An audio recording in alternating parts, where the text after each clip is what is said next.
Okay, hi. I'm gonna give you some tips on what I'm doing to increase my metabolism, as I've promised. Okay, first thing I want to say is I'm a scientist. Some of you already know that, and I'm actually experimenting. And this is really an experiment that I'm doing for myself on ways that I can manipulate my metabolism. And I was saying, well, after the 30 days, I can talk about it because I'm really just experimenting. So what I'm about to tell you now is just things that I'm doing, but I'm not going to give you some specifics. I'll save that for after my challenge because I'm still experimenting. But anyway, I'll give you the foundation of what I'm doing. All right, first of all, what is metabolism? Some people don't really know what that means.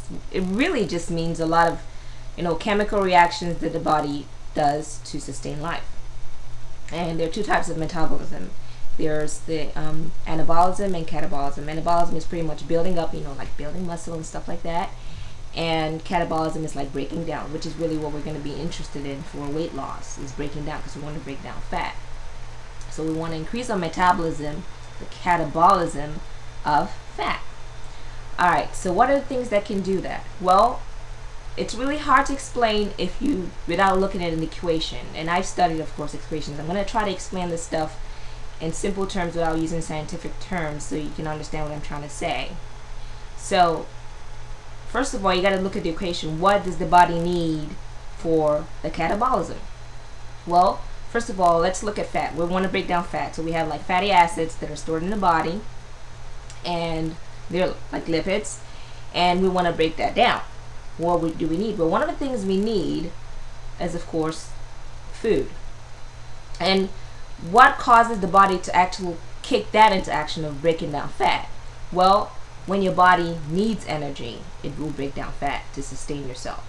So if you're exerting work on yourself, for example, like being active, then your body needs energy. So it's going to need to break down something to get that energy. And one of the ways it can produce that energy in the body, scientifically, the energy that I'm talking about is ATP, which is the body's energy. Alright, so there's something called beta oxidation of fatty acids, which is pretty much just breaking down fatty acids to produce energy.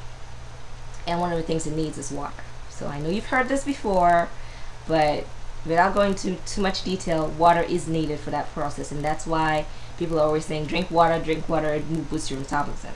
Okay, now, if you drink water, not a whole lot at one time, but like throughout the day, just sip, sip, sip, sip, sip, that does more good. If you drink a whole lot, then your body becomes hypotonic, meaning you have a lot of water and that dilutes your salt, and so your kidneys try to get rid of the excess water to bring your body back to homeostasis.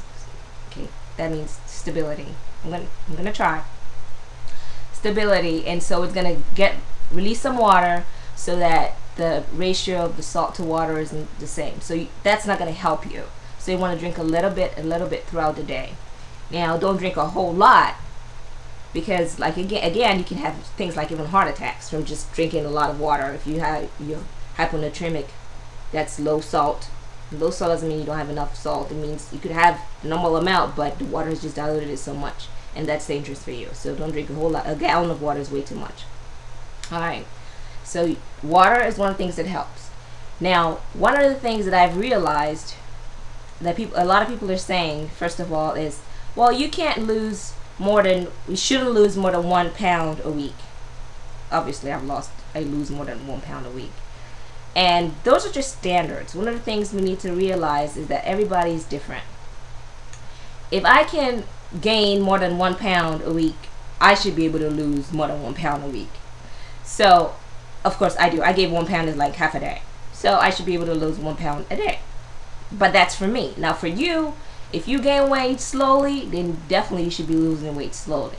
I gain weight fast, I lose weight fast. So it's kind of tricky, and everybody is different. So if you're not losing as much weight as the next person and you're doing the same thing, just realize that you are different.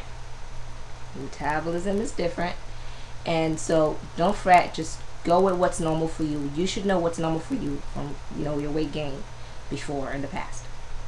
Alright, so another thing that I want to talk about is starvation. Now, you can see some people, they're not eating a whole lot and then they're still not losing weight. Well, you need to eat. And a lot of times I say, I'm not eating enough and I'm not losing weight. I say that on my videos, and some people don't understand that. Well, if you don't eat enough, your body has gone into starvation mode, meaning that it's now adjusting to the level of food it's getting. So, for example, if you're eating very little, then your body kind of adjusts itself to live on very little. So you're not going to lose weight because it's not working as hard as when it had more food in you. So pretty much it's adjusted. You can eat as little as you want. Your body's only just going to slow down. Okay, we're getting little, so we're going to work a little less. You know, so you don't want to do that at all. Because another thing that people don't know is when you actually do that, there's something that happens to your body. Your fat cells, you know, they start to shrink, of course, and they're, you know, they feel like, well, we got to divide. We got to make up for this deficiency. All right. So, and of course, it's a slow process. Like, weight loss is slow with starvation, and that's the truth. It's faster to just boost your metabolism. But anyway, what happens is your fat cells start dividing, and they start like replicating, and you get a whole lot more of them. And yes, they're tiny, but they're more.